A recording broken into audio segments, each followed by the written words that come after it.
Bonjour à toutes et à tous. Tous les regards sont actuellement tournés vers la situation en Ukraine. Nous sommes tous solidaires de ces femmes, de ces enfants et de ces hommes qui vivent des heures extrêmement dramatiques. L'ensemble du conseil municipal, les services municipaux et vous, nauséennes et nauséens, avez répondu présent en faisant preuve une nouvelle fois d'un élan de générosité en vous mobilisant massivement pour la collecte de dons organisée vendredi dernier. Cet élan se poursuit. Nous continuons à récupérer vos dons aux heures d'ouverture de la mairie. Produits d'hygiène et de santé, sacs de couchage seront adressés au Centre français de secourisme de l'Essonne. Certains d'entre vous ont émis le souhait d'accueillir des familles ukrainiennes. Nous faisons avancer le protocole en ce sens. À toutes et tous, un très grand merci. Nous espérons que cette triste période soit de très courte durée et que la sagesse et la démocratie l'emportent sur la folie des hommes. Une information positive parmi ces affres, et cela nous concerne tous.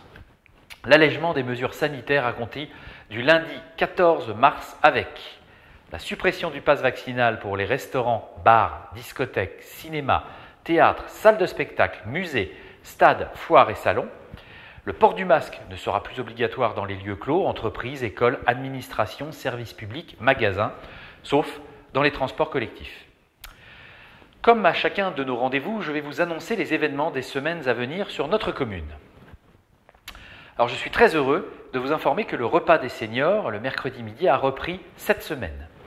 Nos anciens vont enfin pouvoir se retrouver et partager un moment de convivialité qui leur a fait à nouveau défaut, malheureusement, ces derniers mois. Une première cette année, la fête de la Saint-Patrick au centre culturel Robert Hossein les 18, 19 et 20 mars. L'Irlande sera donc à l'honneur et le comité des fêtes vous propose un programme riche et varié. On vous y attend. Nous commémorerons le 19 mars prochain le 60e anniversaire du cessez-le-feu en Algérie. Nous vous donnons rendez-vous à 10 h au cimetière communal.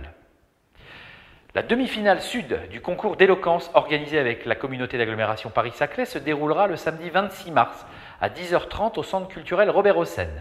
Nous vous espérons nombreux pour venir écouter et encourager nos jeunes. Allez Nozay!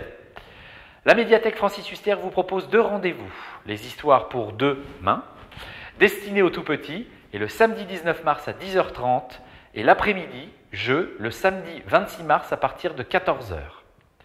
Bonne nouvelle, notez dès à présent le grand retour de Binot absent depuis 2020. Il sera donc parmi nous le 2 avril prochain. Enfin, nous continuons à œuvrer pour améliorer et embellir notre commune. L'enfouissement des réseaux, allées des Châtaigniers, des Chênes et chemin Saint-Pierre. L'éclairage public avec des LED basse consommation, chemin Saint-Pierre. L'installation d'Arthur et Zoé pour la sécurisation de la traversée de nos enfants aux abords des écoles. Sans transition, en ce moment même, nous sommes en négociation pour le taux de taxe d'enlèvement des ordures ménagères. Nous vous tiendrons au courant le mois prochain avec, je l'espère, de bonnes nouvelles. Très sensibles aux questions environnementales, les sacs de ramassage en papier vont être progressivement remplacés par des bacs à déchets verts et sont actuellement en cours de livraison pour ceux qui l'ont demandé. Je vous rappelle que c'est bien la commune qui a pris à sa charge cette dépense. Par ailleurs, dans cet esprit, la commune s'est une nouvelle fois inscrite à l'opération Essonne Verte, Essonne Propre en mai prochain. Mais j'aurai l'occasion de vous en parler un peu plus longuement lors d'une prochaine vidéo. En attendant, prenez soin de vous et du monde qui vous entoure. À très bientôt.